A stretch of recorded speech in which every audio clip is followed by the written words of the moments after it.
Olá, eu sou a Erika, sou estudante do curso de Medicina e hoje vou apresentar o trabalho titulado Biomembranas à base de galactomannan da fava danta quaternizada, material promissor para a produção de curativos com atividade antibacteriana, trabalho orientado pela professora doutora Dulcilene Alves da Silva, produto do Programa de Iniciação Científica CNPq vinculado à instituição.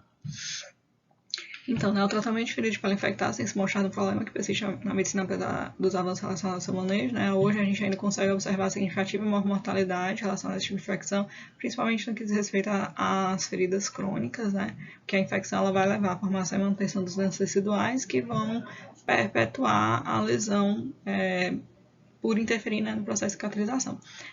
Nesse sentido, os curativos tradicionais eles têm sido substituídos por outros modelos que são capazes de atuar mais ativamente sobre a ferida, seja eles capazes de manter, controlar a umidade do leito da ferida, ou mesmo ter atividade como atividade antibacteriana ou desbridando áreas necróticas da ferida. Para a produção desse tipo de curativo, muitos têm sido utilizados de polissacarídeos, por uma série de características, mas também porque a gente consegue, nos polissacarídeos, realizar modificação química capaz de adicionar alguma característica que nos interesse. No caso do nosso trabalho, nosso interesse era adicionar atividade antibacteriana e para isso a gente utiliza a quaternização, que na literatura já tem sido bastante descrito, que leva à adição de característica antibacteriana, por adicionar, por tornar esse polissacarídeo mais catiônico, que vai interagir ali com a membrana da bactéria, levando à sua desestruturação. E dentre os polissacarídeos, a gente tem a galactomannan, que é um polissacarídeo heterogêneo, extraído principalmente do endosperma de sementes leguminosas, que se destacam principalmente por sua grande capacidade filmogênica.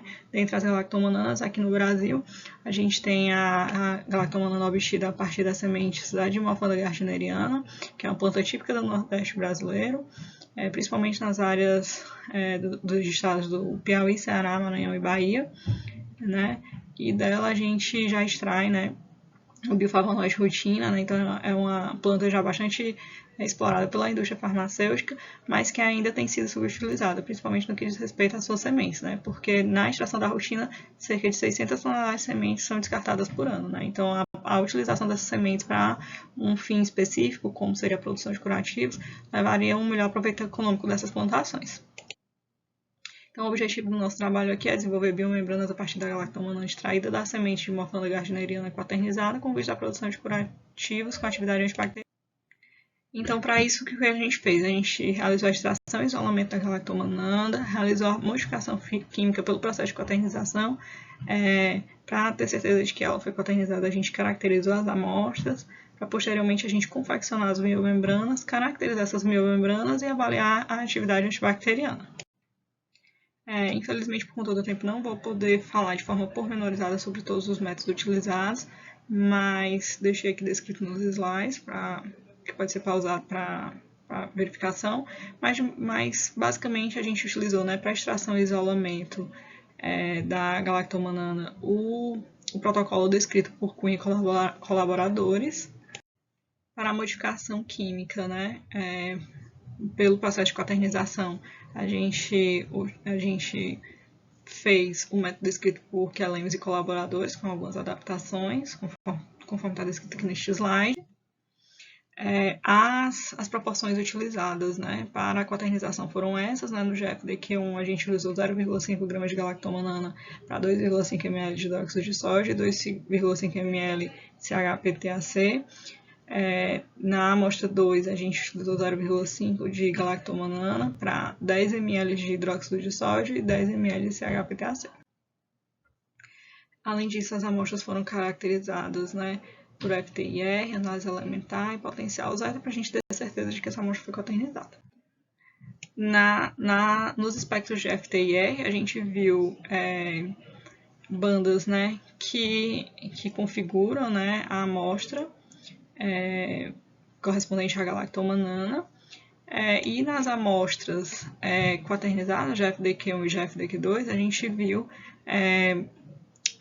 bandas aqui em 1480, em que a gente, correspondentes à flexão da ligação carbono-hidrogênio dos grupos metidos do substituinte de amônio quaternário. Em 1418, a gente vê algumas discretas bandas que são relacionadas à vibração de estiramento carbono e nitrogênio, e aqui em 910 a gente vê bandas que são atribuídas à ligação carbono-oxigênio-carbono, formada devido à inserção dos grupos de amônio quaternário, que é o que corrobora com o sucesso da quaternização. Na análise alimentar, a gente vê que o percentual de nitrogênio aumentou, né, nos derivados quaternizados, o que levou também ao aumento do grau de substituição, e também aumento do potencial zeta, que é a carga resultante da estrutura, né, a gente vê que houve um aumento para positivo, né, o que corrobora com a quaternização. Para a confecção de membranas, a gente usou um método de casting, que é basicamente a gente preparar a solução, acomodar na placa de Petri e secar em estufa, né? E no caso, a gente preparou a amostra a 1% e secou em estufa por 36 graus por 48 horas. As membranas foram caracterizadas a partir da análise macroscópica, que a gente viu transparência, flexibilidade, uniformidade e presença de bolhas, e a espessura foi medida com micrômetro digital nos 4 quadrantes da amostra, da minha membrana. O processo de produção aqui, então, como resultado, a gente vai ver aqui na figura, A é a galactomanana não quaternizada, a B é a amostra 1 e a C é a amostra 2. A gente vê que, que elas são bem transparentes, também se mostraram bem flexíveis e sem presença de bolhas, né? Para essa análise macroscópica, a gente utilizou uma tabela, e nessa tabela a gente colocou aqui que a gente pode ver, né, que a transparência todas foram bem transparentes, todas também flexíveis, mas principalmente a amostra de FDQ2, mas no geral todas foram uniformes e apresentaram pouca presença de bolhas. Na medição da espessura, a gente vê, né, que a espessura nos derivados quaternizados, né, tiveram um aumento, mas que não tiveram grande diferença entre si, né? E dentro da própria membrana também foi bem uniforme, né? Sem grande desvio padrão. Para avaliação da atividade antibacteriana, a gente fez o teste de contato em H. Miller-Hilton e investigou para a cepa de Staphylococcus epidermidis. Não vou falar por menores, mas basicamente a gente incubou a amostra, né, semeou a placa com bactérias, colocou uma amostra circular da minha membrana de 8 milímetros e incubou, né, e observou se havia crescimento bacteriano na região e se houve aula de inibição na região em que foi colocado a amostra. Aqui é o resultado, a gente vê que na amostra não quaternizada houve crescimento bacteriano, inclusive sobre a amostra, e nos derivados quaternizados, né, que é o GFDQ1 a amostra B, a imagem B, e GFDQ2 a imagem C. Não houve crescimento bacteriano, principalmente na amostra GFDQ2, né, que está bem transparente a região sobre a membrana, mas também, né, observa-se, de certo modo, também na amostra de GFDQ1, pouco crescimento.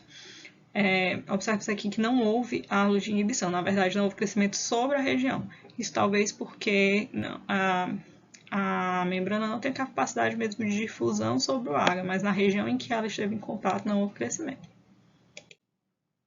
Então, diante dos resultados, né, a gente conclui que foi possível, né, produzir por meio do processo de quaternização com o uso do CCH-PTA hidróxido de sódio, né, derivados cationônicos de galactomanana, oriundo da semente de Morcana gardneriana, que o polissacarídeo, o polissacarídeo modificado, né, ele demonstrou a capacidade de formar membranas com atividade antibacteriana contra a bactéria gram-positiva, no caso de Staphylococcus epidermidis, né, e que a gente vê, então, portanto, o potencial, né, da galactomanana da fava danta para esse uso, né, para a produção desses curativos funcionalizados. Essas aqui são as referências. Eu gostaria de agradecer ao FDPA, CNPq, a Universidade Federal do Piauí, a Universidade Federal do Ceará, o Biotech e o Grupo Centro Flora pelo apoio nos trabalhos realizados.